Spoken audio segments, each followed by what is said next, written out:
বিসমিল্লাহ ইন্নাল হামদুলিল্লাহ নাহমাদুহু ওয়া নাস্তাইনুহু ওয়া নাস্তাগফিরুহ ওয়া নাউযু বিল্লাহি মিন শুরুরি আনফুসিনা ওয়া মিন সাইয়্যাতি আমালিনা মান ইয়াহদিহিল্লাহু ফালা মুদিল্লা লাহু ওয়া মান ইউদ্লিল ফালা হাদিয়া লাহু ওয়া আশহাদু আল লা ইলাহা ইল্লাল্লাহু ওয়াহদাহু লা শারীকা লাহু ওয়া আশহাদু আন্না মুহাম্মাদান আবদুহু ওয়া রাসূলুহু আম্মা বা'দ ফা ইন্না খায়রাল হাদিসি কিতাবুল্লাহ ওয়া খায়রাল হাদী হাদী মুহাম্মাদিন সাল্লাল্লাহু আলাইহি ওয়াসাল্লাম ওয়া শাররুল উমুরি মুহদাসাতুহা ওয়া কুল্লু মুহদাসাতিন বিদআহ ওয়া কুল্লু বিদআতিন দালালাহ ওয়া কুল্লু দালালাতিন ফিন-নার।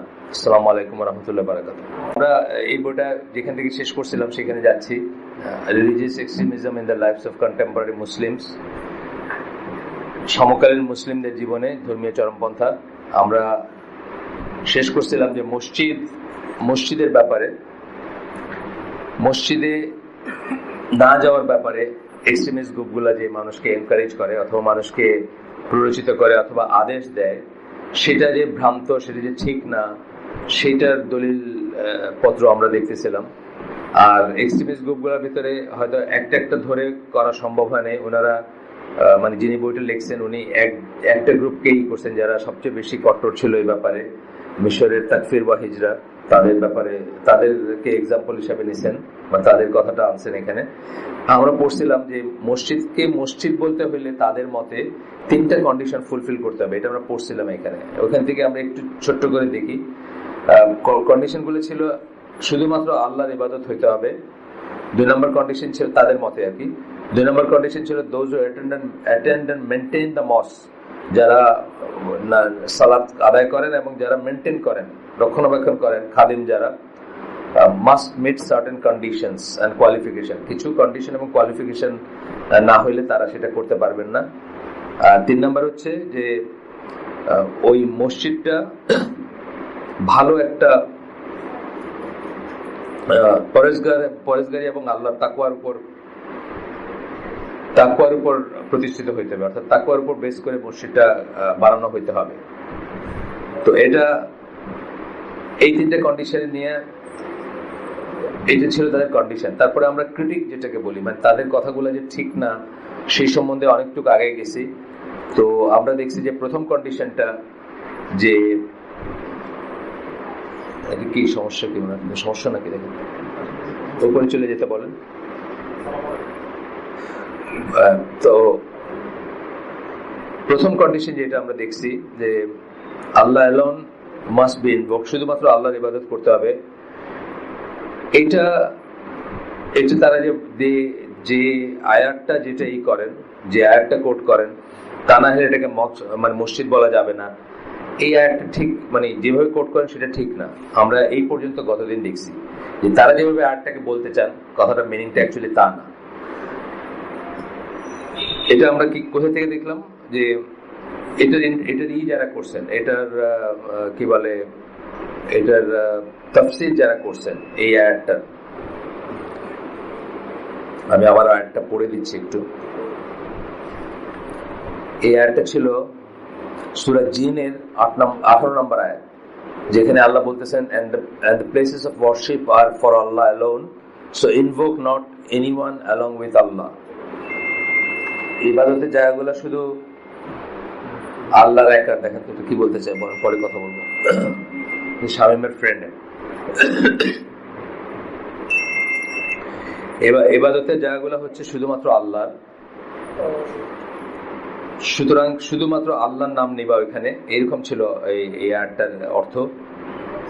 এই আয়াতটা দিয়ে তারা বলতে চান যে আল্লাহ ছাড়া অন্য কারো নাম নেয় যারা, বা অন্য কারো ধরেন কথার কথা মাজারে যায় অথবা অন্য কিছু করে, এই ধরনের মানুষ যদি যায় সেই মসজিদে আমাদের যাওয়া ঠিক না, বা আমাদের যাওয়া জায়েজ না, বা এই ধরনের কথা, এটা ঠিক না এনারা বলতেছেন। কেন ঠিক না বলতেছেন? এখানে বলতেছেন যে Allah alone must be invoked in the mosque for it to be called a mosque। এই কথাটা ঠিক না, তারা বলেন এটা, কিন্তু এটা ঠিক না। However, that is not proven by the verse they quote. The verse is a command to the Muslims to not associate partner with Allah in his houses, as was the case with the people of the book।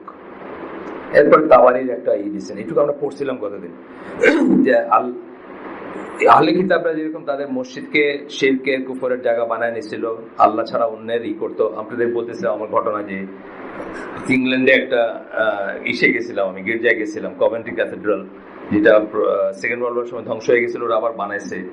All over it দেখবেন আপনি ঈসা আলাইহিস সালাম এবং তার মায়ের fictitious ছবি, মূর্তি, এগুলাই করা। তার মানে কি তাদের উপাসনাগার গুলো, তারা উপাসনালয় গুলাকে তারা শিরক এবং কুফরের জায়গা বানায় নিছে। আচ্ছা, এখন তাবারি এটার এই আয়াতের ইসে বলতেছেন, তাফসিরে বলতেছেন, and the places of worship for Allah alone, so invoke not, O people, anyone along with Allah, do not associate anything with him, instead verify his oneness and make your worship purely for him. মানে as if আল্লাহ এই কথাটা বলতেছেন যে শিরক করো না, আল্লাহর সাথে কোনো শিরক স্থাপন করো না, করো, কিন্তু এটা বলতেছেন না যে এটা করলে এটা মসজিদ থাকবে না, এই কথা কিন্তু বলেন নাই। আমরা জানি মদিনার মসজিদে রাসূল সাল্লাল্লাহু আলাইহি ওয়াসাল্লামের সময় এবং তার মৃত্যুর পরে মুনাফিকরা যাতায়াত করত। তারা যেহেতু ভিতরে রাখতো, মানে প্রমাণ ছিল না তাদের এগেইনস্টে, কিন্তু অনেকেই জানতেন যে তারা মুনাফিক, তাদেরকে কেউ বারণ করেন নাই। আচ্ছা, কাতাদা বলতেছেন এই আয়াতের তাফসিরে, when the Jews and Christians would go to their churches and synagogues, যখন ইহুদি এবং খ্রিস্টানরা তাদের চার্চ বা সিনাগোগে যাইতো, they would associate partners with Allah, আল্লাহর সাথে তারা শরীক করত। So Allah ordered his prophet sallallahu alaihi wasallam to worship Allah alone as one. Allah order করতেছেন এটা। এটার মানে এটা না যে একজন বা দুইজন বা কয়েকজন যদি ভিতরে ভিতরে মুশরিক থাকে বা বিদাতি থাকে বা মাজার পূজারী থাকে, তারা ঢুকলে মসজিদ তো নষ্ট হয়ে যাবে, এটা না কথাটা। এটা আমরা পড়ছিলাম, তারপরে আমরা একটু পিছন থেকে আনতেছি। The issue is not one related to naming. এই কথাটা মসজিদ নামকরণের সাথে কোনো সম্পর্ক নাই। In fact, whenever a mosque is founded and made as endowment, যখনই একটা মসজিদ বানানো হয় এবং এটাকে ওয়াকফ করে দেওয়া হয়, এন্ডোমেন্ট মানে ওয়াকফ, it is called a mosque, আমরা সেটাকে মসজিদ বলবো।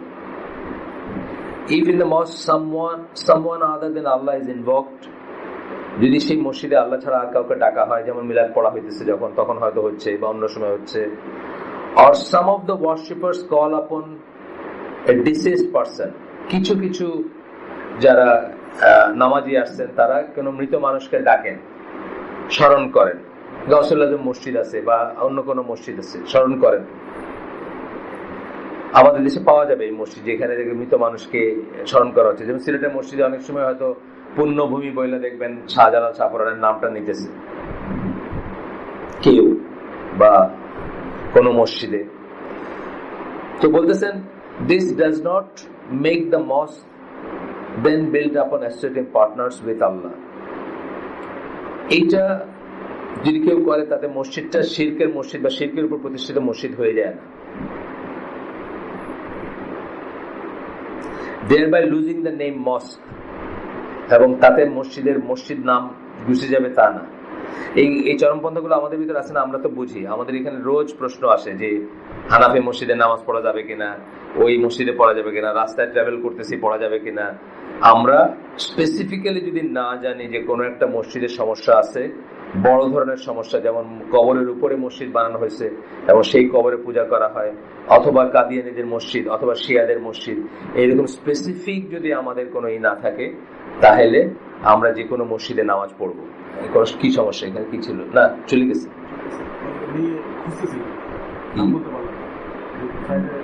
বাচ্চা খুঁজতেছিলেন? ও মোহিত পান নাই? ও আচ্ছা আচ্ছা, হয়তো আজকে আসে নাই, হয়তো এখনো। মোহিতকে দেখছেন? এখন কি চলে গেছেন ওই মহিলা না উপরে গেছেন? ও ও আচ্ছা আচ্ছা, মহিলা পড়ায় না ভদ্রলোক পড়ায়? মহিলা কাকে খুঁজতেছিলেন? ও আচ্ছা, বুঝছি বুঝছি, সেটাই আর কি আমি চাইছিলাম যে এখানে না গিয়ে উপরে বলুক, এটা তো ডিস্টার্ব হয়, বুঝছেন না কথাগুলো। আচ্ছা, এরপরে কি বলতেছেন যে সাথে সাথে আপনি বলতে পারেন না, আমরা বললাম যে পার্টিকুলারলি যদি কোনো মসজিদে সমস্যা থাকে, যে যেমন আমরা কাদিয়ানীদের মসজিদ বললাম, আমরা শিয়াদের মসজিদ বললাম, সেগুলো আলাদা ব্যাপার। কিন্তু আমরা জাস্ট একজন দুজন মানুষ বা একটা ইমাম ধরেন সে তাবিজ দেয় বা সে এই করে, এই জন্য এটা মসজিদে তো নষ্ট হয়ে যাবে না। আপনাদেরকে আমার গল্প বলছি যে মুসলমানরা যে কোনো জায়গায় মসজিদে নামাজ পড়তে পারে, এটা কিন্তু একটা আল্লাহর জমিনের পুরাটাই যে তাদের জন্য সেজদার জায়গা, এটা একটা বিরাট ব্যাপার, যেটা অন্যরা অবিশ্বাস্য, মানে অন্যরা খুব করে, মানে হিংসা ঈর্ষার চোখে দেখে জিনিসটাকে। আচ্ছা, instead the sin of associating partners with Allah falls only upon the one who does it, বরং উল্টাটা, যে যদি কেউ এটা করে থাকে তার উপরে এই অপবাদটা বা খারাপ কাজটার যে গুনাহ সেটা তার হবে। বুঝছেন না কথাটা? আপনি মসজিদে ঢুকে গেছেন, ঢুকে গিয়ে একামত হয়েছে, একজনের পিছনে নামাজ পড়ছেন, পরে জানলেন যে তার আমল তো সঠিক নাই, এটা তার ব্যাপার, আপনার নামাজ হয়ে যাবে। নামাজ ইমামের একটা ফল্টের জন্য আপনার নামাজের কোনো সমস্যা কখনোই হবে না, এটা এখানে বহুবার আমাদের স্কলাররা বলছেন। এমনকি আপনি আপনার ইমাম ওযু ছাড়া নামাজ পড়ায় ফেলছে আপনারে, সেটা তার ব্যাপার, আপনার নামাজ হয়ে যাবে, এটা আমার বোঝার ব্যাপার আছে। আচ্ছা,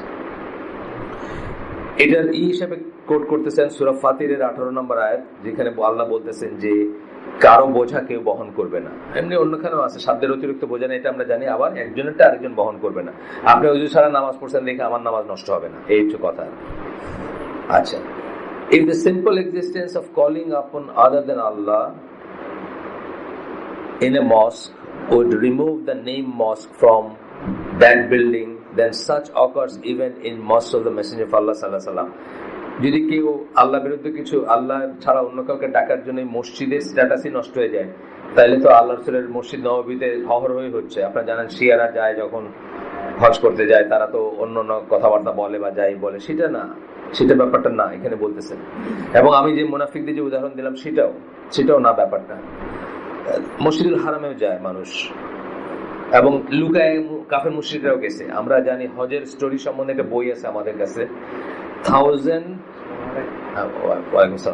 1000 years of journey to Makkah বা এরকম কিছু, মাইকেল উলফ বলে একজনের লেখা। এই বইটা সবাই পড়বেন, যারা বই পড়ার অভ্যাস আছে বা যারা বই পড়তে পছন্দ করেন, এই বইটা জোগাড় করে হলে পড়বেন। এখানে 1050 সাল থেকে নিয়ে মাইকেল উলফ গেছেন 1992-তে বোধহয়, নিজে হজে গেছেন।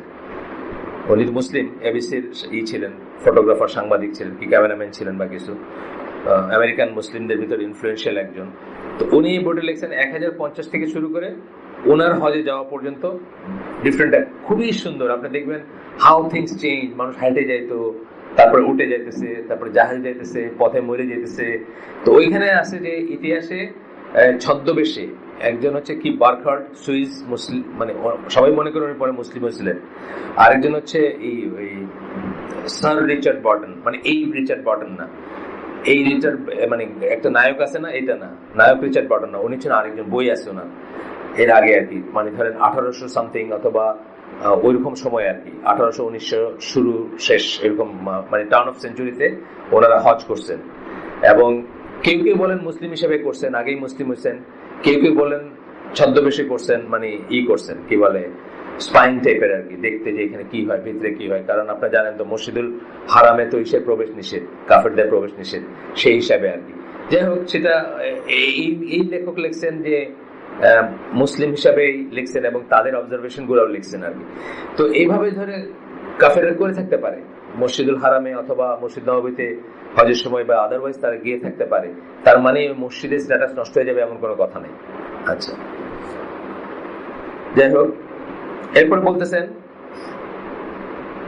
যে therefore the point is not incorrect practices that take place therein, মানে এটা পয়েন্টটা এটা না যে অশুদ্ধ কিছু সেটার ভিতরে ঘটলো কিনা। the point is whether the mosque was founded upon shirk, মসজিদটা শিরকের উপরে প্রতিষ্ঠিত হয়েছিল কিনা। অর্থাৎ একটা কবর কে আছে, গোলাপসার মাজার আছে এখানে, এটার উপরে আপনি আরো বেশি পয়সা পাইবেন দেখে একটা মসজিদ বানায় ফেললেন, তাহলে এটা মসজিদটা ফাউন্ডেড আপন শিরক হলো। তখন কি হবে, একটাকে রিমুভ করতে হবে, দুইটা কোএক্সিস্ট করবে না। যেমন শাহজালাল শাহপুরের মসজিদ গুলা, আমি বিশেষ করে এই স্ট্যাটাস, কারণ এইভাবেই তারা সেগুলো বানানো হয়েছে।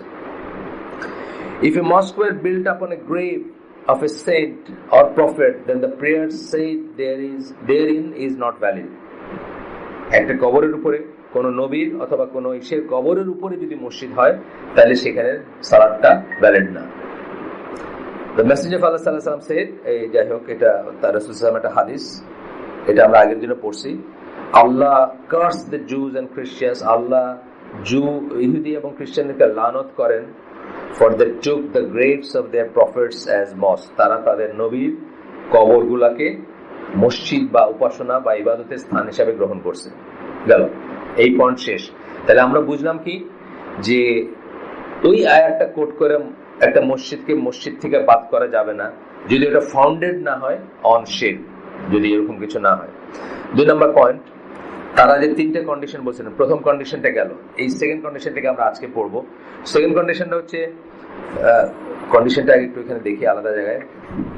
ওনারা বলেন যে এই 3টে কন্ডিশন না হলে মসজিদ বলা যাবে না, এবং সেই ইসে ওনারা দুনিয়ার 4টা মসজিদ ছাড়া আর সকল মসজিদকে মনে করতেন যে মসজিদ না, এবং সেখানে তাদের ফলোয়ারদের নামাজ পড়া নিষিদ্ধ করতেন এবং বলতেন যে ইনস্টেড তারা নিজেদের ঘরেরকে মসজিদ বানায় ঘরের ভিতর পড়বে। সেটির জন্য তাদের একটা দলিল ছিল, সেই দলিলটা তারা নিতেন হচ্ছে ইসের থেকে, যে মুসা আলাইহিস সালামের সম্বন্ধে একটা সূরা ইউনূসের 87 নম্বর আয়াত, সেখান থেকে তারা সেই দলিলটা নিতেন। এক্সেলেন্ট, দেখে দিচ্ছি তারা সেকেন্ড কন্ডিশনটা তারা এইখানে তাদের এইটা দেখি।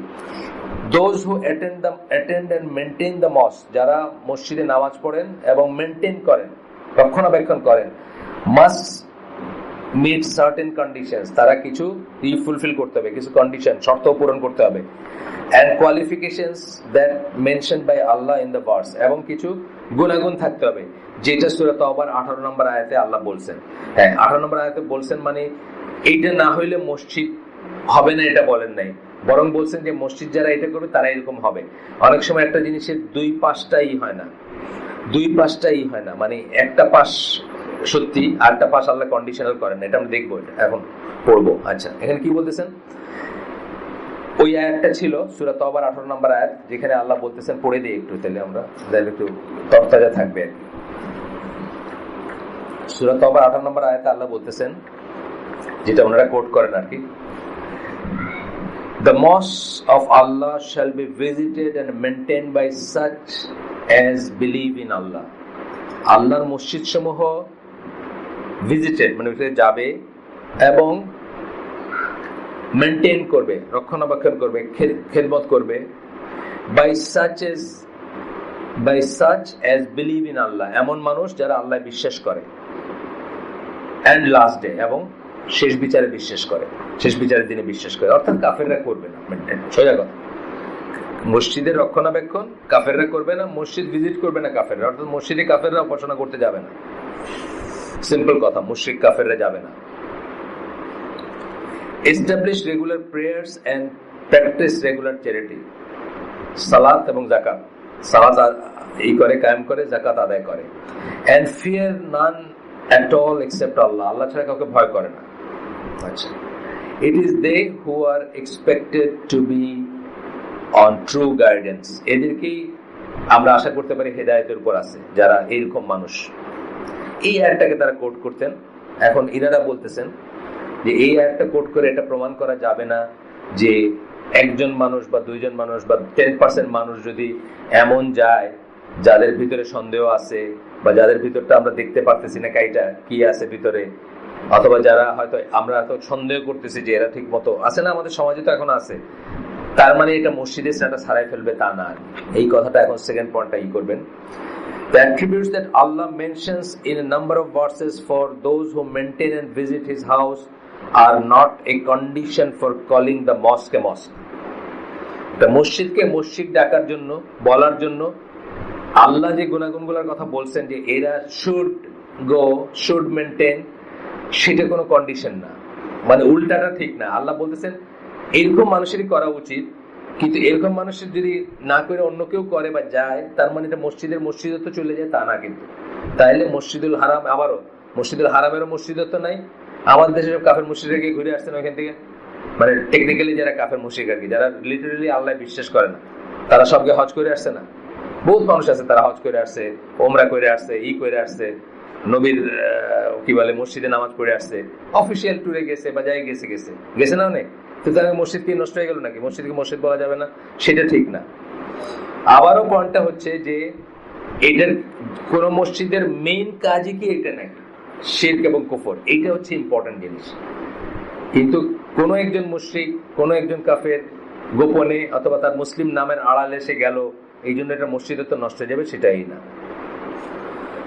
আচ্ছা, it is not related to the naming of the place, it is related to the people themselves who attend the place. এটা মসজিদ নামকরণের সাথে সম্পর্ক নাই। আল্লাহ যে গুণগুলো বলছেন, the verses are a testimony on their behalf.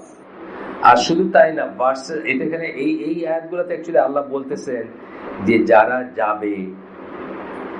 যাবে মসজিদে, যারা মসজিদ মেনটেন করবে, রেগুলার ভিজিট করবে, তাদেরকে একটা স্ট্যাটাস দেওয়া হচ্ছে যে তারা বিশ্বাসী, জেনারেল স্ট্যাটাস, বুঝছেন না? আমরা বলি না যার মার্কেটে সে মার্কেটে যাবে, যার মসজিদের মার্কেটের ভিতরে তফাৎ করি না। একটা মানুষের হৃদয়টা মসজিদের সাথে লেগে থাকবে, একটা মুসলিমের হৃদয়, সে ওই মসজিদ কেন্দ্রিক তার জীবন হবে, ঘুরে ফিরে সে মসজিদে যাবে, ফ্রিকুয়েন্ট করবে মসজিদ।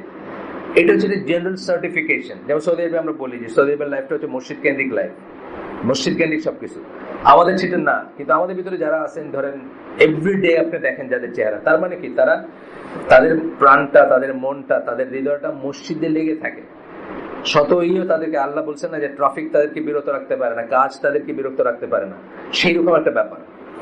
তো বলতেছে যে এটা অ্যাকচুয়ালি একটা টেস্টিমনি তাদের পক্ষে, যারা যায় এইভাবে, যারা ভালো, যারা রেগুলার মসজিদে যায়, মসজিদ মেনটেন করে, তাদের পক্ষে একটা টেস্টিমনি, তাদেরকে একটা আল্লাহ একটা মানে প্রশংসা সূচকই করতেছেন। ইবনে কাসির বলেন এই সম্বন্ধে, এই প্রসঙ্গে, the mosques of Allah shall be visited and maintained by such as believe in Allah and the last day. এই কথাটা বলে আল্লাহ মানে এই আয়াতটা কোট করে ইবনে কাসির বলতেছেন, আল্লাহ কি বলতেছেন? আল্লাহ is testifying to the faith of the one who visits and attends the mosque. Allah testify করতেছে যে যারা জেনারেল টেস্টিফিকেশন, যারা মসজিদে যায়, ফ্রিকুয়েন্টলি যায়, মেনটেন করে, মসজিদে ধরেন বাক্সে পয়সা দেয়, এটাও কিন্তু দরকার, পয়সা দেওয়া দরকার। মসজিদ চলবে কেমনে? একটা কমিউনিটির ব্যাপার, এটা মসজিদে পয়সা দেওয়াটা কমিউনিটির একটা ব্যাপার। খ্রিস্টানদের ভিতরে ডিনোমিনেশন আছে, ওদের 10% চার্চে যায়, তাদের 10% অফ দ্য ইনকাম, এটা তারা বিশ্বাস করে যে এটা দিয়ে চার্চ মেনটেন করতে হবে। আল্লাহ আমাদের জন্য বেঁধে দেন না ওটা, কিন্তু তারপরে মসজিদ চলবে কেমনে? একটা মসজিদ, কমিউনিটির মসজিদ চলবে কেমনে? রাস্তার মসজিদগুলো আরো ইম্পর্টেন্ট। দেখবেন যে ওই যে হাইওয়েতে একটা মসজিদ, মিডল অফ নোওয়্যার, এটা আরো ইম্পর্টেন্ট, আর বেশি পয়সা দিয়ে আসবেন। এটা চলবে কেমনে? এটা চালাবে কে? এটা যাই হোক, he mentions the hadith narrated by Abu Sa'id al-Khudri. Abu Sa'id al-Khudri বর্ণনা একটা হাদিস আসতেছে, রাসূল সাল্লাল্লাহু আলাইহি ওয়াসাল্লাম বলেন, if you see the man frequenting the mosque, testify for him that he has faith. তুমি যদি দেখো একটা মানুষ মসজিদে যাতায়াত করে, তার হয়ে তুমি সাক্ষী দাও যে সে বিশ্বাসী। অর্থাৎ ভিতর তো আমরা চিনে দেখবো না, আমরা এটা বিশ্বাসীর একটা চিহ্ন। আপনারা জানেন যে আল্লাহ সাল্লাল্লাহু আলাইহি ওয়াসাল্লামের সময় যখন কোন সাহাবী জামাত মিস করতে থাকতেন, তখন তারা সন্দেহ করতেন যে উনি হয়তো ঈমান হারায় ফেলছেন, মুনাফিক হয়ে গেছেন। তার উল্টাটা তাহলে কি, মসজিদে যে আসে যায় জেনারেলি তাকে আমরা বলবো যে উনি মুসলিম। এইটা আল্লাহ has said, এরপরে আল্লাহ এই আয়াতটা কোট করতেছেন। কে কোট করতেছেন? রাসূল সাল্লাল্লাহু আলাইহি ওয়াসাল্লাম কোট করতেছেন। এটা হাদিসে আসতেছে, এই আয়াতটার অংশটা যেটুকু আমরা পড়লাম, এটা কোট করতেছেন। তারপরে বলতেছেন, এখানে শেষ, হাদিসটা শেষ, if one of the people who frequent the mosque does not meet those characteristics, this does not justify prohibiting praying therein.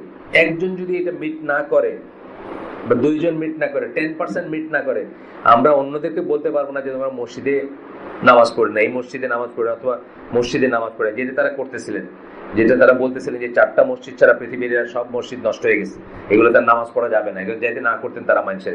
আমাদের ভিতরে আছে অনেক, আমি বলছি না, আমাদের ভিতরে ট্রেন্ডটা আছে, অনেকেই বাসায় নামাজ পড়ার প্রেফার করেন, অথবা নিজেদের ভিতরে ছোট্ট একটা গ্রুপ করে নামাজ পড়া প্রেফার করেন। এগুলো সবই এক্সট্রিম লিনিং এর পরিচয়। আমরা সাবধান থাকবো নিজেদের ব্যাপারে। মনে হইতে পারে যে এটা খুব বড় একটা ক্লাসের ব্যাপার, আমি 3:14 আসর হয়েছে, 3:15 আসর পড়ে ফেললাম বাসায়, আমি, আমার ভাই, আমার বাপ, কিন্তু এটা ইসলামিক না, এটা ইসলামিক নর্ম না।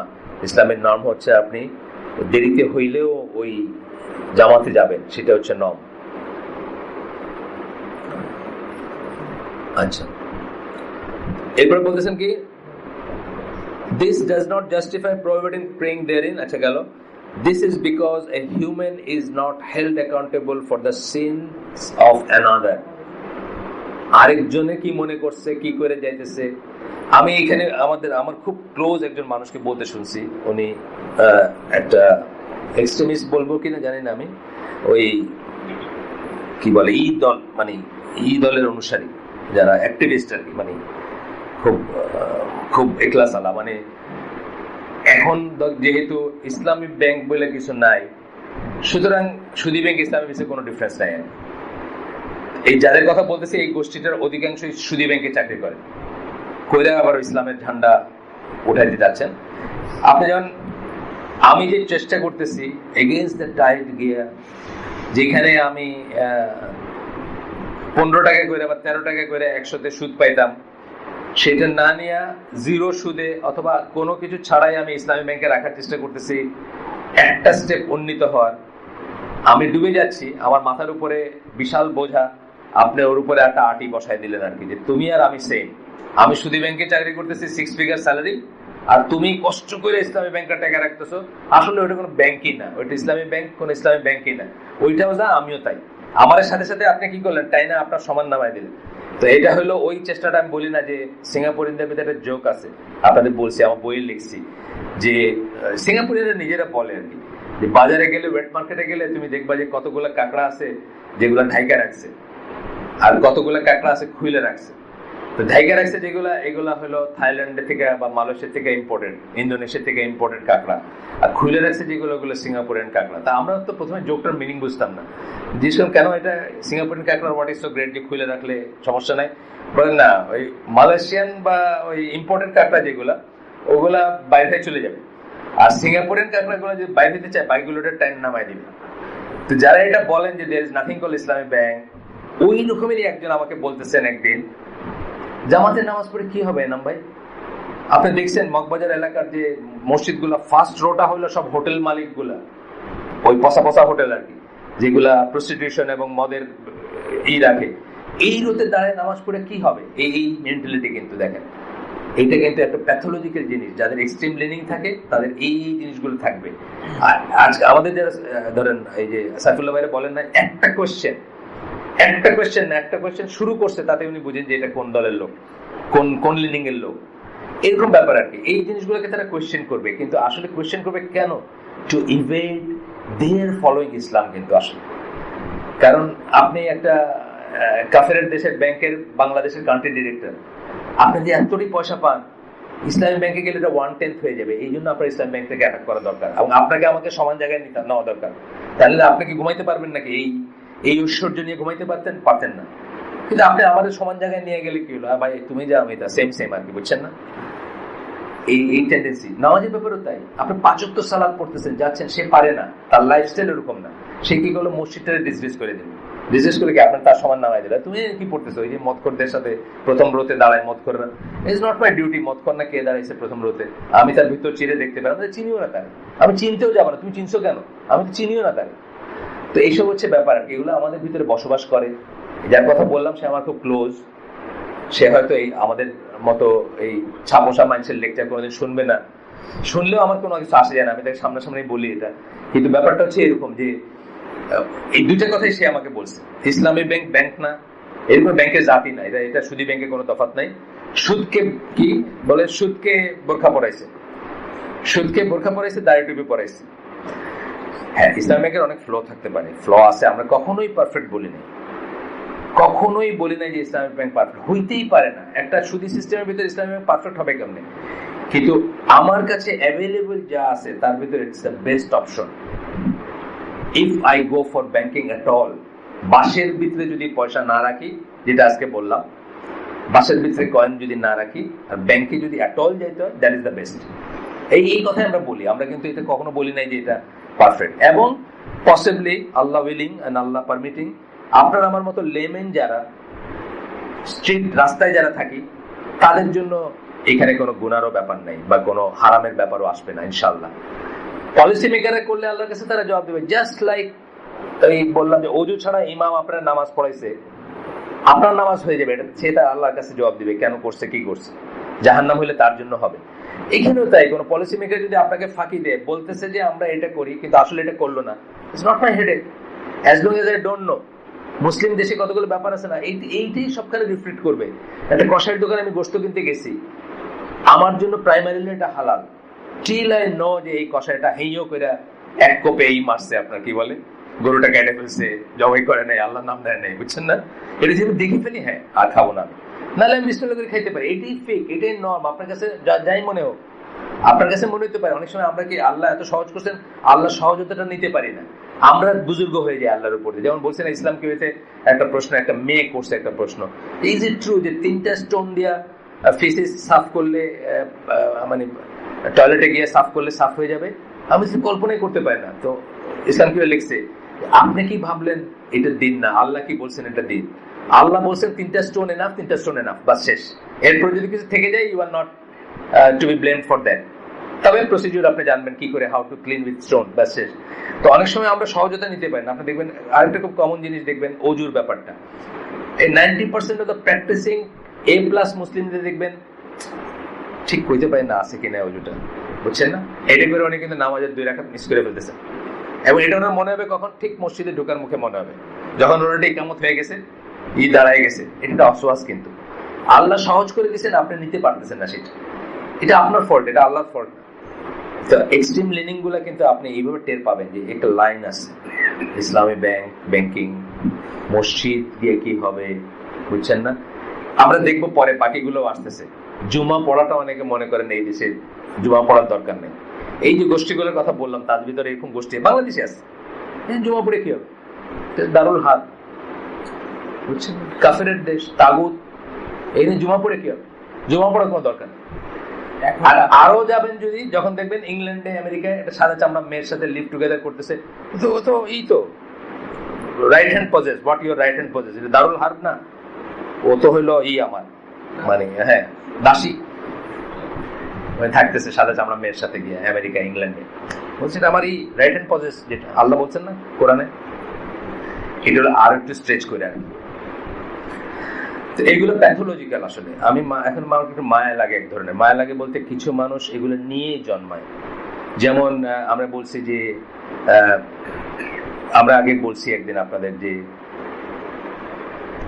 সকল পুরুষ মানুষের ভিতর কিছু না কিছু ফিমেল হরমোন থাকবে, আল্লাহ এইভাবে বানাইছেন আমাদের। আপনি যদি এমব্রায়োনিক স্টেজে দেখেন, ডাক্তার আছেন যারা, একজন দুজন আছেন বোধহয় এখানে, সকল পুরুষ মানুষের ভিতরে কিন্তু ব্রেন সেক্স যে বইটা পড়লেই দেখবেন আপনারা, ওখানে লেখা আছে সকল পুরুষ মানুষের ভিতরে কিন্তু কিছু না কিছু ফিমেল হরমোন যেমন থাকবে, সকল মেয়ে মানুষের ভিতরে কিছু না কিছু মেল হরমোন থাকবে। পিওর ফিমেল যার ভিতরে মেল হরমোন নাই, সেটা একটা ডিজিজ, টার্নার সিনড্রোম বলে ওটা। সে একটা ইরোটিক, মানে অন্যরকম একটা বিহেভিয়ারের, সে অপূর্ণ হিউম্যান বিং হবে।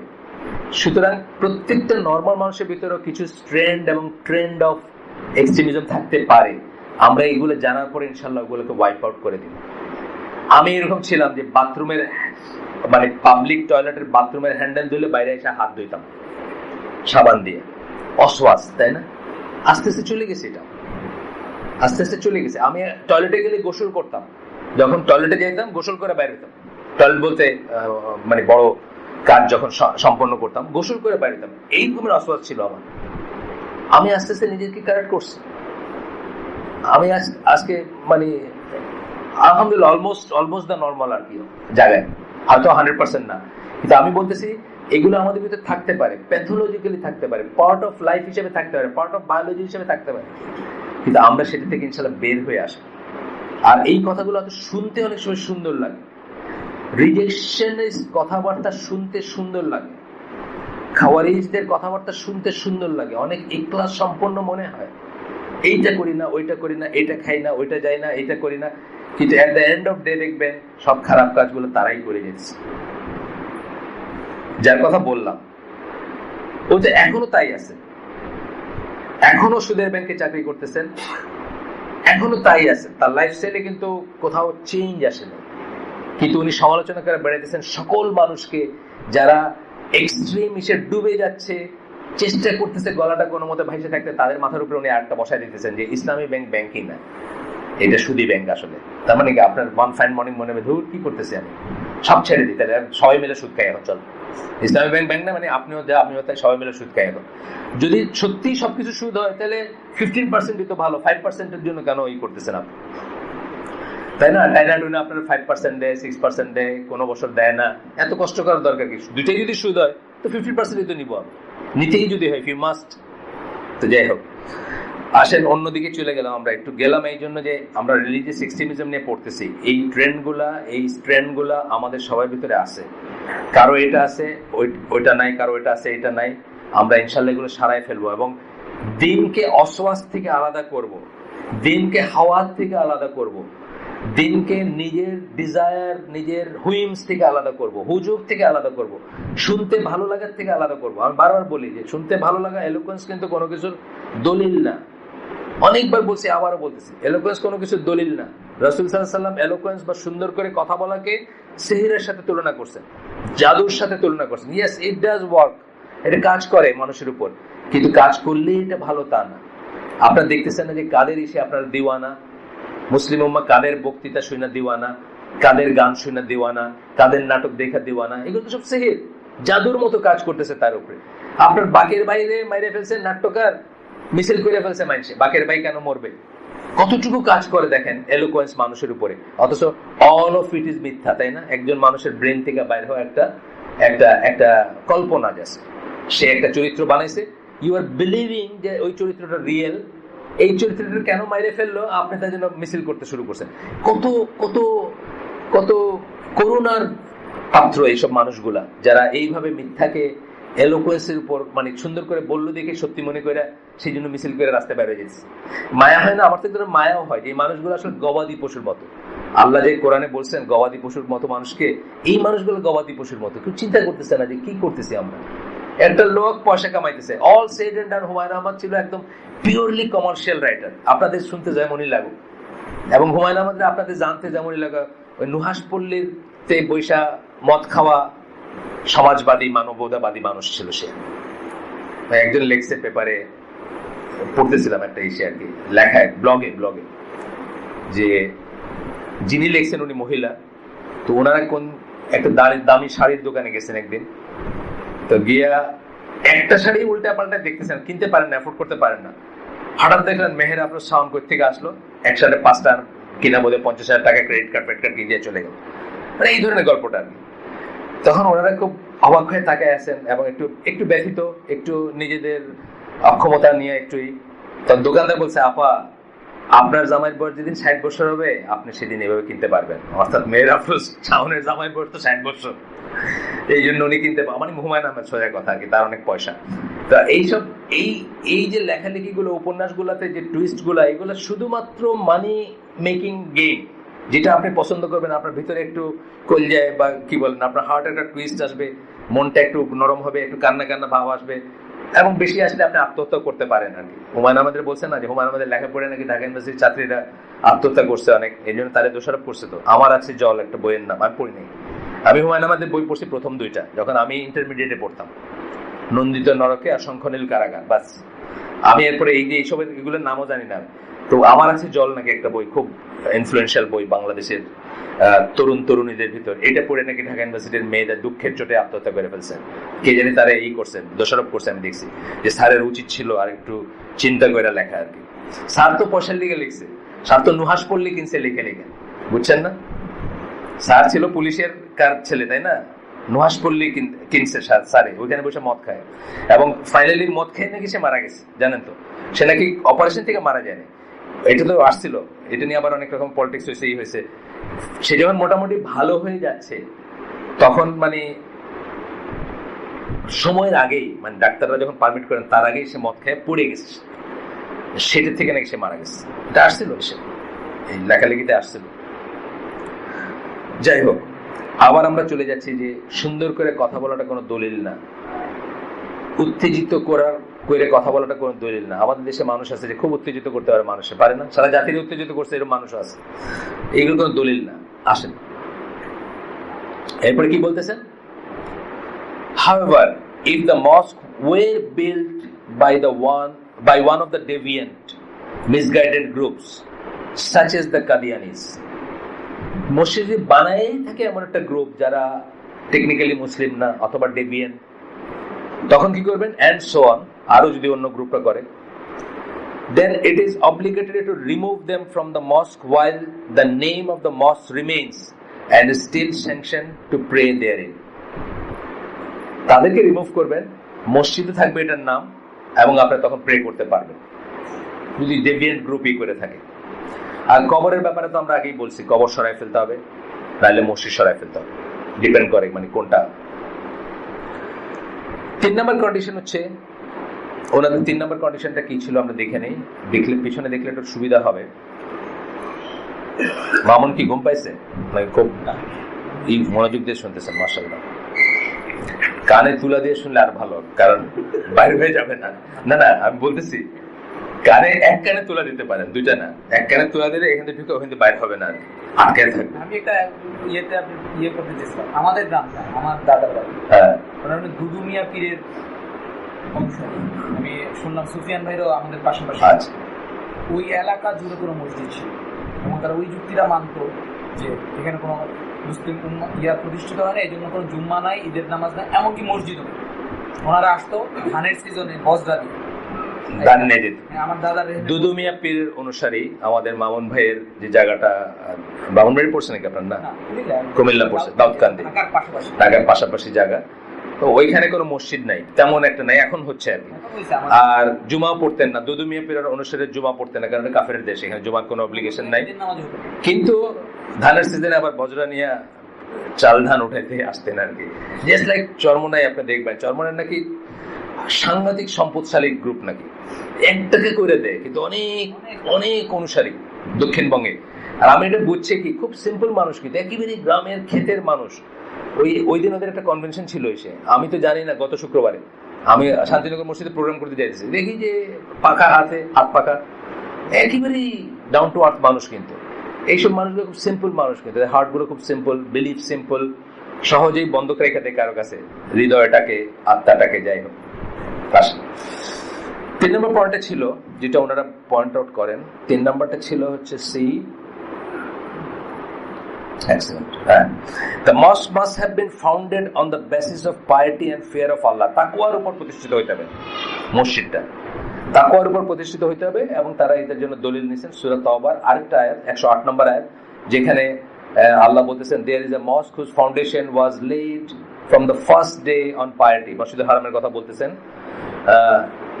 it is most worthy of your standing forth for prayer therein. সত্যি কথা, এটা ঠিক আছে, ওটাতে সবচেয়ে বেশি আমরা যে দাঁড়াই বা আমরা যে নামাজ পড়তে দাঁড়াই সবচেয়ে বেশি ফজিলতপূর্ণ, সব ঠিক আছে, কিন্তু দ্যাট ডাজ নট মিন যে আরেকটা মসজিদ আপনি মেজার করতে পারবেন না তাকওয়ার উপর প্রতিষ্ঠিত হয়েছে। তাকওয়ার কোনো ওজন নাই, তাকওয়া মাপা যায় না। দেখেন কি বলতেছেন এখানে, আসেন। 3rd কন্ডিশন বলতেছেন, তাকওয়া হচ্ছে, তাকওয়ার মিনিং কি? গড কনসিয়াসনেস, আল্লাহ সচেতনতা। আমরা কালকে আমাদের বাচ্চাদের নিয়ে বসছিলাম, হালাকা ছিল, রমাদানের আল্লাহ কি বলছেন? সো দ্যাট ইউ বিকাম, তোমাদের যেন তাকওয়া হয়, মুত্তাকি যেন হও, তাকওয়া সম্পূর্ণ যেন হও। কিসে? রমাদান ফরজ করা হয়েছে তোমাদের জন্য, যেন তোমরা মুত্তাকি হও। এই কথাটা কি? এই কথাটা মিনিং হচ্ছে, যখন মানে সিয়াম এমন একটাই, প্রথমত হচ্ছে বিরত থাকা, বিরত থাকা কার ভয়? আল্লাহর ভয় বিরত থাকা। এবং এটার এন্ড পয়েন্ট কি? পৃথিবীর কেউ জানতো না, তথাপি আপনি বিরত থাকতেছেন। আপনি যদি দরজা বন্ধ করে 1 গ্লাস পানি খান, পৃথিবীর কেউ জানতো না বা জানবে না, তথাপি আপনি খাচ্ছেন না।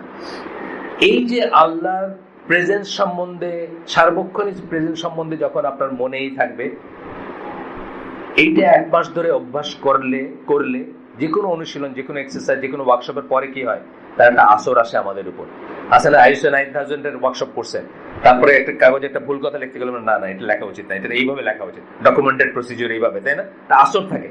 তাহলে 1 মাস ধরে আপনি যে সারাক্ষণ মনে রাখছেন যে কেউ দেখতেছে না তাও আমি পানি খেতে পারবো না, কেউ দেখতেছে না তাও আমি খারাপ কাজটা করবো না, কেউ দেখতেছে না তাও মিথ্যা কথা বলবো না, কেউ শুনতেছে না তাও গীবত করবো না, মানে এইটা আস্তে আস্তে আপনার ভিতরে তাকওয়াটা হ্যাবিটে পরিণত হইতে পারে। আল্লাহর কনসিয়াসনেস, যে আল্লাহ আমাকে দেখতেছেন আর কেউ না দেখলো, এটা কিন্তু আমাদের একটা উদ্দেশ্য, এই এক্সারসাইজের একটা উদ্দেশ্য, একটা ওয়ার্কশপের উদ্দেশ্য, 1 মাসের ওয়ার্কশপ। তারপরে আশা করা হয় যে আপনার এটা অনওয়ার্ড চলতে থাকবে। আচ্ছা, তো বলতেছেন যে তাকওয়া that they state as a condition in the founding of the mosque in order it to be called a mosque. মসজিদ বলার জন্য, মসজিদ বলে ডাকার জন্য তারা বলতেছেন যে তাকওয়া হচ্ছে একটা কন্ডিশন। তারা মানে তাকফির ওয়া হিজরা এক্সট্রিমিস্ট গ্রুপ, তারা বলতেছেন and be prayed, এবং এখানে নামাজ পড়ার জন্য এটা একটা condition, is a matter of the heart which only Allah sees. এটা হচ্ছে ভিতরের ব্যাপার, যেটা শুধু আল্লাহ করে।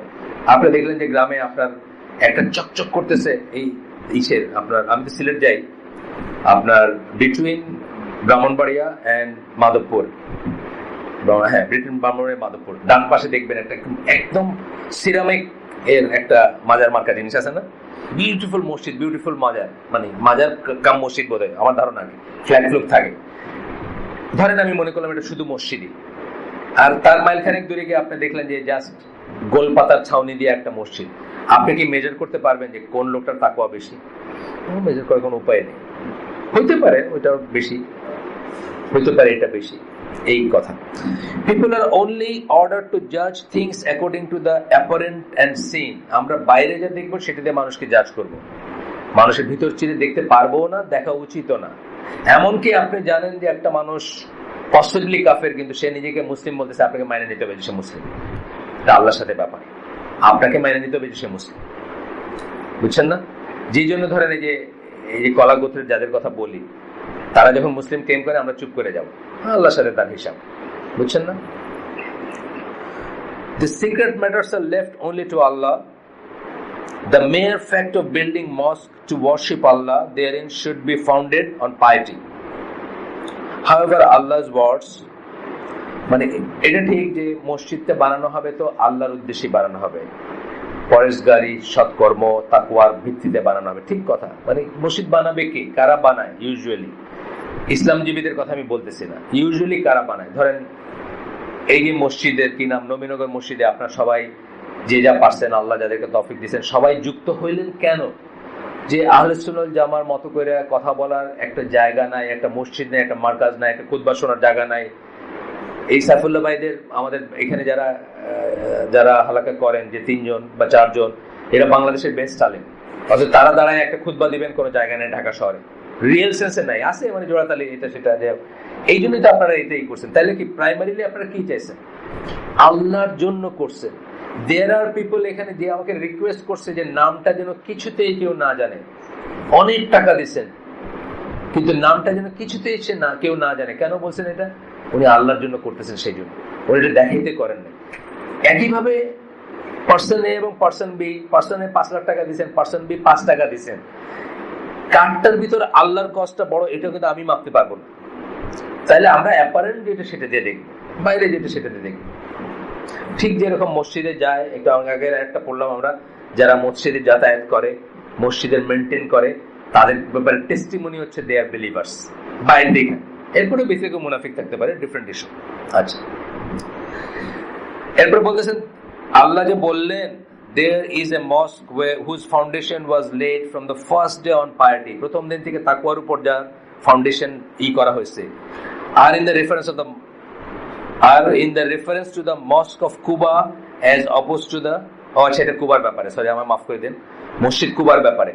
এটা তো একটা পার্টিকুলার আয়াত, আমি ভুলে গেছিলাম। এটা হচ্ছে যে মসজিদ দিরার, যেটা যে মুনাফিকরা যে মসজিদ বানাইছিল মদিনার উপকণ্ঠে ইসলামের এগেইনস্টে ষড়যন্ত্র করার জন্য, সেটার কম্পারিজনে আল্লাহ বলতেছেন। আমি ভুলে গেছিলাম, সরি মাফ করে দিন আমাকে। আর মুসলিম কাবা শরীফের কথা বলা হচ্ছে, সেটাও তাই, ফার্স্ট ডে থেকে ফাউন্ডেশনে। এবং এখানে কুবার কথা বলতেছেন কেন? দুইটা মসজিদে কম্পেয়ার করতেছেন আল্লাহ, অ্যাজ অপোজ টু এটা। আচ্ছা, অ্যাজ অপোজ টু মসজিদ দিরার, যেটার কথা established with evil intent by the hypocrites, মানে যারা ছিল মুনাফিক, তারা খারাপ উদ্দেশ্যেই করছিল, যে ওইখান থেকে তারা ষড়যন্ত্র করবে আল্লাহর এগেইনস্টে, আল্লাহ রাসূলের এগেইনস্টে, মুসলিমদের এগেইনস্টে। তারা অবজার্ভ করবে যাতায়াত গুলা, সৈন্যবাহিনী কোথায় যায়, কোথায় বাইর হয়ে যায়, কোথা থেকে আসে, আর ওইগুলো খবর দিবে তাদের প্রভু যারা তাদের কাছে। এই উদ্দেশ্যে তারা ওইটা বানাইছিল। সেটার সাথে কুবারই হইতেছে। কুবা আপনারা জানেন যে ফোর্থ, ওনাদের মতে এবং আমাদের মতেও ফোর্থ এমন মসজিদ যেটাতে একটা আলাদা সিগনিফিকেন্স আছে নামাজ পড়া। এটা আল্লাহ রাসূল বলে গেছেন, দেখেন যে 2 রাকাত নফল সালাত পড়লে আপনি উমরার পাবেন। আল্লাহ রাসূল বলছেন, দেখেন গেছেন না এবার মামুন? প্রত্যেকবার সবাই যায়, মদিনায় গেলে সবাই যায় আর কি, একদম করে যায়। That mosque was founded upon piety from the very first day. কারণ আল্লাহ রাসূল সাল্লাল্লাহু আলাইহি ওয়াসাল্লাম প্রথম মসজিদ তৈরি করলেন মদিনায়, ওটার কথা বলছেন। আমার মাফ করে দিন, আমি মনে করছিলাম মসজিদে হারাম, ভুলে গেছি, আমি পড়ছি দিন ভুলে গেছি। It is not valid though to pronounce that all of the mosques are mosques of Dirar বা দারার। সব মসজিদগুলা, এটা সত্যি যে কুবার মসজিদটা স্পেশাল ছিল, প্রথম দিন থেকে তাকওয়ার উপরই ছিল, কিন্তু তার মানে এটা না যে তার এগেইনস্টে একটা মসজিদ, তার ভিসাভিস সেটা একটা খারাপ মসজিদ ছিল এখানে, কিন্তু এটার মানে এটা না যে পৃথিবীর বাকি সব মসজিদগুলা ষড়যন্ত্রের উপর প্রতিষ্ঠিত, মুনাফিকদের দ্বারা প্রতিষ্ঠিত, ইসলামের বিরুদ্ধে কাজ করার জন্য প্রতিষ্ঠিত। এটা করার কোনো রাস্তা নাই, দলিল নেওয়ার কোনো রাস্তা নাই।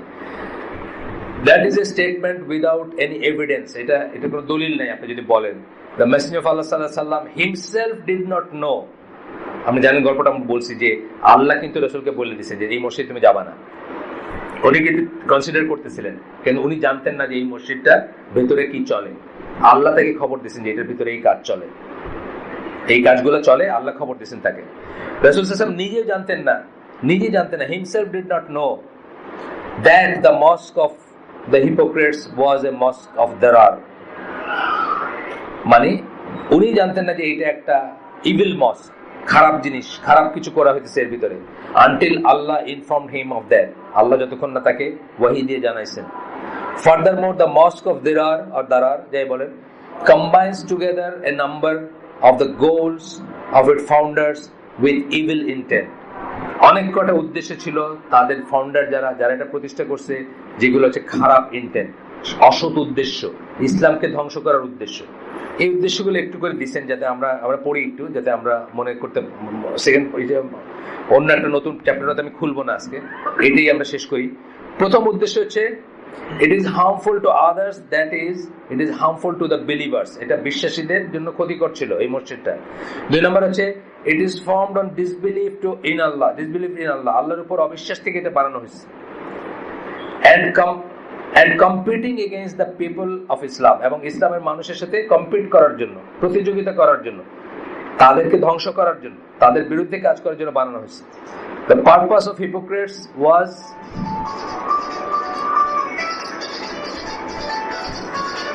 to strengthen the people of hypocrisy, নিফাকের মানুষ যারা, তাদেরকে শক্তিশালী করার জন্য এই মসজিদটা বানানো হয়েছে। নিফাকের উপর যারা আছে, যারা অবিশ্বাসী, যারা ডাউট করে, যারা সুবিধার জন্য মুসলিমদের সাথে থাকে কিন্তু আসলে মুসলিমদের ক্ষতি চায়, তাদেরকে শক্তিশালী করার জন্য বানানো হয়েছিল। সি হচ্ছে it was meant to divide the believers, বিশ্বাসীদের ভাঙার জন্য এটা বানানো হয়েছিল। কিছু হইলো তো এখানে কৌতূহলবশত গেলে তাদের কথা শুনলে চেঞ্জ হইতে পারে।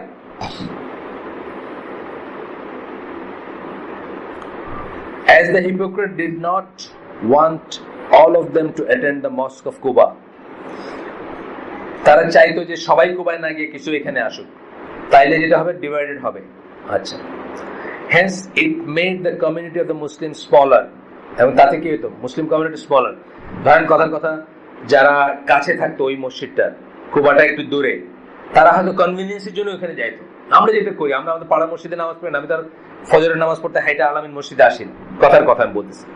তো সেইভাবে তারা হয়তো কনভিনিয়েন্সের জন্য কেউ কেউ মসজিদে যাইতো। This leads to differences of opinion, এটা থেকে কি হবে, খিলাফ শুরু হবে, ফিতনা শুরু হবে। The hearts not coming together, হার্টগুলা, অন্তরগুলা বিভক্ত হবে, and the lack of love between them, এবং তাদের ভিতরে ভালোবাসা কমে যাবে। কালকেই বলে আসলাম, হয়তো হানাফি মসজিদ ওই যে মহাখালীতে, যে পায়ে পা এবং কাঁধে কাঁধের আসল সিগনিফিকেন্সটা কি, যে জন্য আমাদের কার্যগুলো শেষ হয় না কোনোদিন, বুঝছেন না? এটা বললাম, যদি উনি ছিলেন না কালকে, না ইমাম সাহেব যার শোনাটা সবচেয়ে বেশি দরকার ছিল, উনি ছিলেন না কালকে। যাই হোক,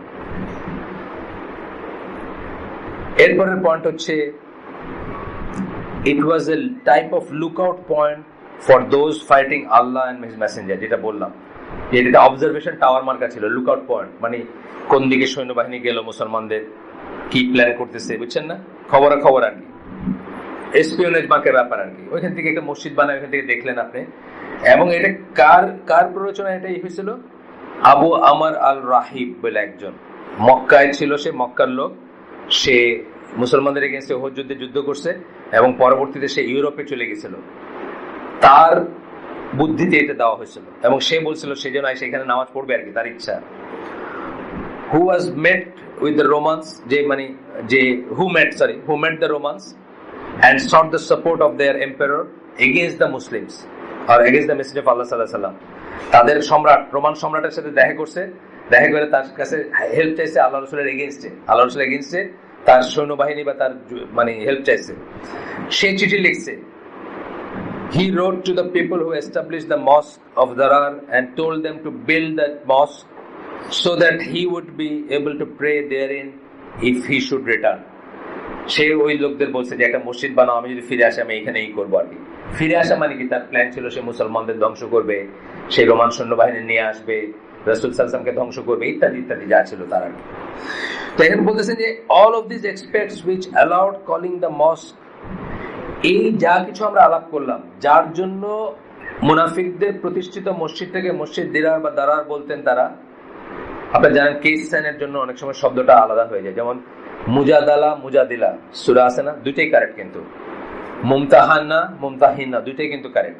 আপনারা দেখবেন কোরআনের একটা কপিতে দেখবেন মুমতাহানা লেখা, সৌদি আরবের যে নোবেল কোরআন ওটাতে দেখবেন মুজাদালা লেখা, আমাদের দেশে বা অন্য একটা দেখবেন মুজাদিলা লেখা, দুইটাই কারেক্ট। কিন্তু এটা কেস সাইনের জন্য হয় বা একটা বাক্যে একটা শব্দের অবস্থানের জন্য হয়। যারা আরবি পড়ছেন তারা জানেন যে অনেক সময় এইটা ফাথাটা কাসরা হয়ে যায়, এরকম ব্যাপার আর কি।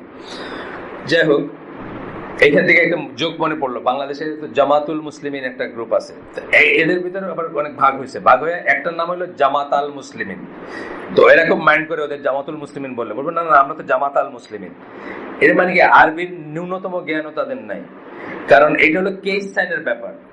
জামাতুল মুসলিমিন, মুসলিমদের জামাত, এটা হচ্ছে মারফু বলে, মানে নর্মালি যখন আপনি কাউকে ডাকবেন আপনি বলবেন, মানে নর্মালি নাম বললেন, ভাই এদের নাম কি, এই গোষ্ঠীদের নাম কি, আপনি বলবেন জামাতুল মুসলিমিন। কিন্তু আপনি যদি তাকে ডাকেন কখনো, তখন বলবেন জামাত আল মুসলিমিন। আবার এটা কখনো আপনার জামাতিল মুসলিমিনও হইতে পারে, ফি জামাতিল মুসলিমিন, বুঝছেন তো? অবস্থা ভেদে একখানে জামাত হবে, জামাতুল হবে, জামাতাল হবে, জামাতিল হবে। কিন্তু এই জ্ঞানটাও না থাকাতে ওনারা ইনসিস্ট করেন না আমাদের নাম হলো জামাত আল মুসলিম, আমি ওদের মতো না, আমরা জামাতাল আর জামাতুল, বুঝছেন না? এটাও আছে কিন্তু। আকরামই বলছেন আমাকে, I don't know how far, উনি নিশ্চয়ই মিথ্যা কথা বলবেন না। আচ্ছা, তাহলে কি হলো, এই যে যা আমরা পড়লাম, চারটা জিনিস পড়লাম, চারটা জিনিসের জন্য এই মসজিদটাকে মূলত বানানো হয়েছিল। এর একটাও যদি কোনো মসজিদে নাই, কেন আপনি সেটাকে মসজিদ দিরার বলবেন? কেন মানুষকে আপনি নিষেধ করবেন ওখানে যাইতে? এগুলো তো নাই মসজিদে।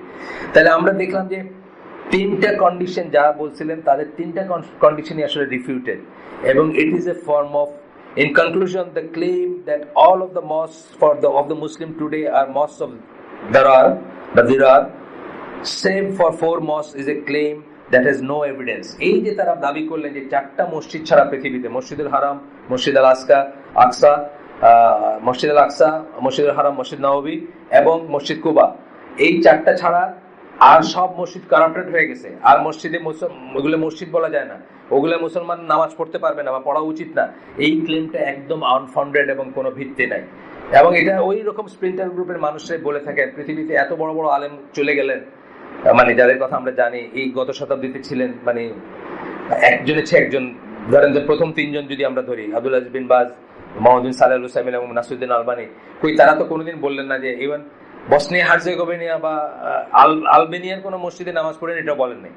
বাংলাদেশের এই শিরকে ভর্তি এই দেশেও তারা কোনোদিন বলেন না যে এই মসজিদে নামাজ পড়ে না, এটা মসজিদ বলা যায় না, তাই না? এরকম কথা কোনোদিন বলেন নাই, তারা বারণ করেন নাই কাউকে কোথাও নামাজ পড়তে। সুতরাং এগুলো আনফাউন্ডেড। এবং আমাদের ভিতর যখন আমরা দেখবো কেউ বলতেছে যে এই মসজিদে গিয়ে কি হবে, এই যে বললাম সামনের রোদে সব মদ বিক্রি করে আর ওই হোটেলের ব্যবসা করে, এটা দাঁড়ায়, সো হোয়াট, ও দাঁড়ায়, আমি দাঁড়াই, অসুবিধা কি আছে? আব্দুল্লাহ ইবনে উবাইর সাথে আমাদের সাহাবীরা দাঁড়াইছেন, আমি না তার সাথে দাঁড়ালাম, সমস্যা কি আছে? What makes me so great যে আমি নামাজ পড়তে পারবো না? এগুলো আসলে হচ্ছে পারফর্ম করতে না পারার, পারফর্ম করাকে ইভেট করার, পারফর্ম করাকে এড়ায় যাওয়ার জন্য নানা রকমের যুক্তি, বুঝছেন না? আপনি একটা জিনিস করতে চান না, এটার জন্য অনেক ধরনের যুক্তি আপনি বের করবেন এখন। এবং এটা আনফরচুনেটলি মুরব্বীদের ভিতরে আসছে। কিছু কিছু মুরব্বী আমাকে জিজ্ঞেস করছেন এই যে আসরের ব্যাপারটা নিয়ে, আসর আর ফজর যদি বাসায় ছেলে মেয়েদের নিয়ে পড়ে ফেলি তাহলে হবে না। You are looking for convenience. আসলে আপনাদের আসলে কনভিনিয়েন্স, আপনার পসিবলি তাহাজ্জুদ পড়েন, তা আপনি চিন্তা করতেছেন তাহাজ্জুদের পরে 1 ঘন্টা বসে থাকতে হয়, রাফলি 1 ঘন্টা 50 মিনিট বসে থাকতে হয়। সেই 50 মিনিট না বসে আমি যদি তাদের নামাজটা পড়ে শুয়ে পড়তে পারতাম, এটা তো সত্যি কথা ভালো, আপনার জন্য সুবিধা হয়। এই জন্য আপনি পয়েন্ট বের করতেছেন যে এইসব মসজিদে দেরি করে পড়ে অথবা এর পিছনে নামাজ হবে কিনা। না, জামাতের সালাতের গুরুত্বটা এতই বেশি যে কোনো রকম কথা ধোপে টিকবে না, আপনাকে still you have to go to the mosque, unless এটা কাদিয়ানির মসজিদ, আনলেস এটা শিয়ার মসজিদ, আনলেস এটা মাজার কেন্দ্রিক মসজিদ, অর্থাৎ মাজারটাকে কেন্দ্র করেই মসজিদটা হয়েছে, সোকল মাজার আর কি। মাজার শব্দটা আমাদের ইউজ করা উচিত, কবর ইউজ করা উচিত, কবরকে কেন্দ্র করে মসজিদটা হয়েছে। এরকম যদি না হয় তাহলে সেটার ব্যাপারে আপনার এইরকম চিন্তার কোনো কারণ নেই। এবং যদি কেউ করে সেটা একটা এক্সট্রিমিস্ট চিন্তা। আল গুলু ফিদ্দিন বইটার নাম, সেই বই থেকে আমরা শিখতেছি যে এই ধরনের চিন্তা করা, বুঝতে হবে যে আপনার ভিতরে কিছু এক্সট্রিম এলিমেন্ট আছে, আপনি ইনশাআল্লাহ এটাকে পার্জ করে দিবেন, এটাকে বের করে দিবেন। আপনার ভাইয়ের ভিতর থাকলে, আপনার ভিতর থাকলে সুবহানাকা আল্লাহুম্মা বিহামদিকা আশহাদু আল্লা ইলাহা ইল্লা আনতা আস্তাগফিরুকা ওয়া আতুবু ইলাইক। আমরা যা পড়লাম তার ভিতর যদি ভালো কিছু শুনে থাকেন, সমস্ত প্রশংসা আল্লাহর, এবং আমরা এটাকে আমলে পরিণত করার চেষ্টা করব। আর খারাপ যদি কিছু শুনে থাকেন, সমস্ত ব্যর্থতা আমার এবং সেটা শয়তানের পক্ষ থেকে।